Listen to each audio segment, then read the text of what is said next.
kes apa tu yang satu dekat Kedah. Okey, dekat Kedah yang mana kes yang dia menyamakan yang dia ianya menyamakan tentang badan ataupun badan seseorang dengan binatang. Okey, itu kes tidak ada sebenarnya dalam akta dalam written law, tetapi bila berlaku pembicaraan, hakim boleh melihat pernah ataupun tidak berlaku kes-kes yang sebegini rupa. Okey. Okey, ini kita panggil unwriting law. Okey, customary law. Customary law ni biasanya melibatkan perjanjian-perjanjian perdagangan. Okey, biasanya hakim akan lihat berlaku ataupun tidak pelanggaran perjanjian secara perdagangan. Okey, dalam unwriting law ada juga English law. English law ni kita rujuk kepada undang-undang zaman-zaman British dulu, dan dalam English law kita ada common law, kita ada equitable principle, kita ada statutory general application. Kita akan lihat ni benda semua. Okey, construction law. Contract law. Contract law ni, kalau ajak contoh satu contract law adalah kita panggil construction law ataupun undang-undang kontrak. Salah satu contoh undang-undang kontrak adalah undang-undang pembinaan ataupun kita panggil construction law. Type of law on engineering and construction work. Okay, dalam construction law kita ada dua.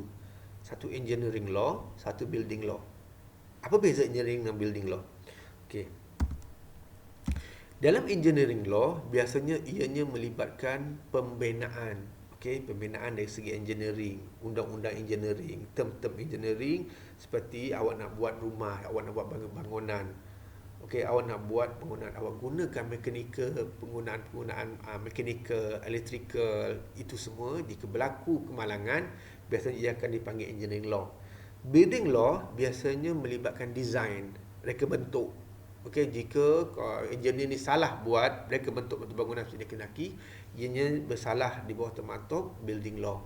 Okey. Okey, ini adalah court. Kalau awak lihat sumber-sumber mahkamah, dia bermula daripada federal court. Okey, ini yang paling atas sekali lah, federal court, kita panggil mahkamah federal, mahkamah persekutuan.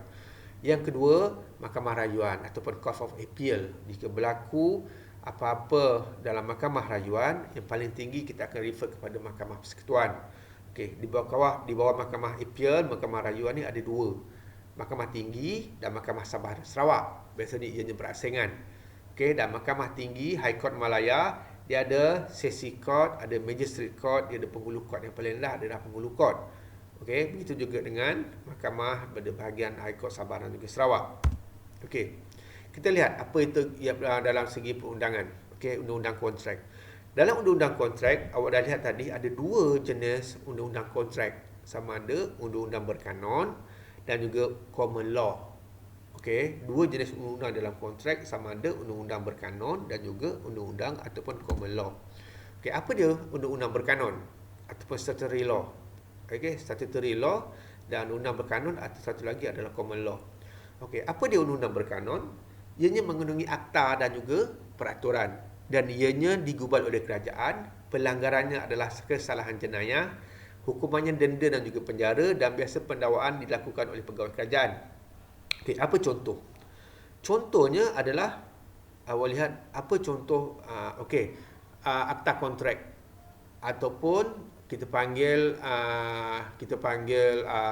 DOS ataupun akta keselamatan kesihatan pekerjaan. Okey. Akta keselamatan dan kesihatan pekerjaan ni biasanya ianya digubal oleh kerajaan.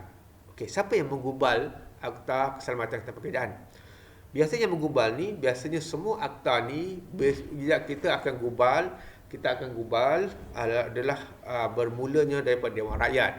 Okey, Dewan Rakyat ni akan panggil semua sekali menteri-menteri parlimen-parlimen duduk bersama-sama menggubal apa undang-undang yang dia nak buat.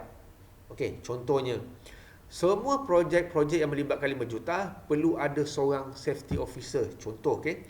Okey, semua ahli-ahli parlimen dan Dewan Rakyat telah bersetuju yang menyatakan bahawa semua pembinaan yang nilai 5 juta perlu ada safety officer. Okey, jika semua setuju, pihak kerajaan dan juga pihak pembangkang, barulah kerajaan ataupun akta tersebut kita akan gubal. Okey, di bawah akta keselamatan pekerjaan, semua projek pembinaan yang melebihi 5 juta perlu ada seorang safety officer. Okey, kerajaan dah menggubal dan akta tersebut mesti buat. Jika ianya melanggar sesuatu akta tersebut, Jika projek yang lebih 5 juta tak ada safety officer, ianya satu kesalahan jenayah di bawah undang-undang berkanun. Tetapi hukumannya hanya melibatkan denda dan juga penjara. Okey, dan biasanya pendakwaan jika berlaku kesilapan biasanya dibuat oleh Timbalan Pendakwa Raya. Okey, Timbalan Pendakwa Raya. Okey, yang tadi statutory law, yang ni adalah common law. Apa itu common law? Common law ni adalah merujuk kepada hasil daripada keputusan yang dibuat oleh hakim dalam mahkamah sivil. Okey. Apa itu mahkamah sivil? Mahkamah sivil adalah mahkamah yang membicarakan pihak yang mengalami tuntutan kecederaan dan membuat tuntutan terhadap pihak yang bertanggungjawab. Permohonan pembicaraan dibuat oleh peguam yang dilantik oleh pihak cedera sabit hanya melibatkan kesalahan pampasan dalam bentuk wang ringgit. Ini ada common law. Yang tadi statutory law. Okey, statutory law dia menyatakan bahawa yang dibuat oleh kerajaan dan kesalahannya adalah jika berlaku pelanggaran adalah kesalahan jenayah, hukumannya denda dan juga penjara. Tetapi dari dalam common law, ianya merujuk kepada hasil keputusan yang dibuat oleh mahkamah sivil di mana pihak yang mengalami kecederaan membuat tuntutan terhadap pihak yang bertanggungjawab dan permohonan pembicaraan dibuat oleh peguam. Contohnya, berlakulah sesuatu kemalangan dekat tapak bena dan melibatkan kecederaan. Pekerja yang cedera tidak puas hati dengan hukuman yang telah dibuat oleh mahkamah sivil. Mahkamah sivil jatuhkan mungkin hukumannya 1,000 denda.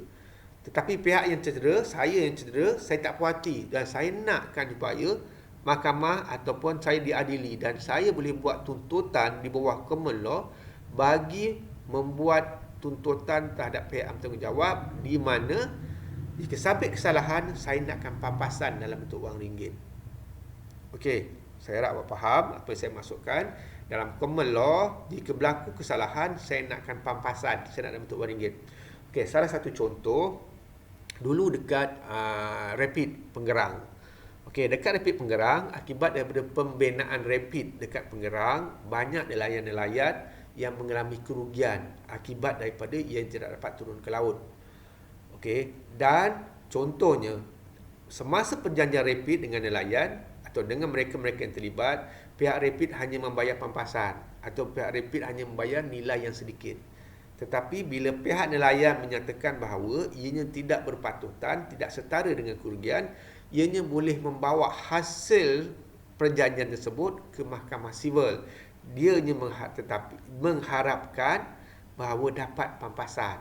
Okey, mahkamah sivil hanya sabit kesalahan, tidak dapat pampasan. Okey, ini common law.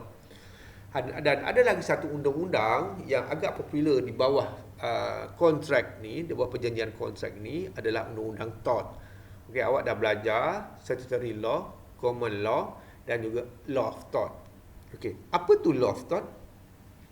Law of tort ni adalah ataupun undang-undang tort ni adalah salah laku seseorang yang memberi hak kepada pihak yang tercedera ataupun jenayah untuk membuat tuntutan di mahkamah sivil. Okey, jika awak rasa awak teraniaya, perjanjian yang dibuat adalah berat sebelah. Perjanjian Rapid dengan awak adalah awak rasa berat sebelah. Okey, menyatakan Rapid saja yang untung, tetapi nelayan penduduk tu rugi. Okey, awak rasa awak teraniaya akibat daripada perjanjian tersebut, di bawah undang-undang tort, mereka-mereka yang rasa teraniaya boleh membuat tuntutan dekat mahkamah sivil.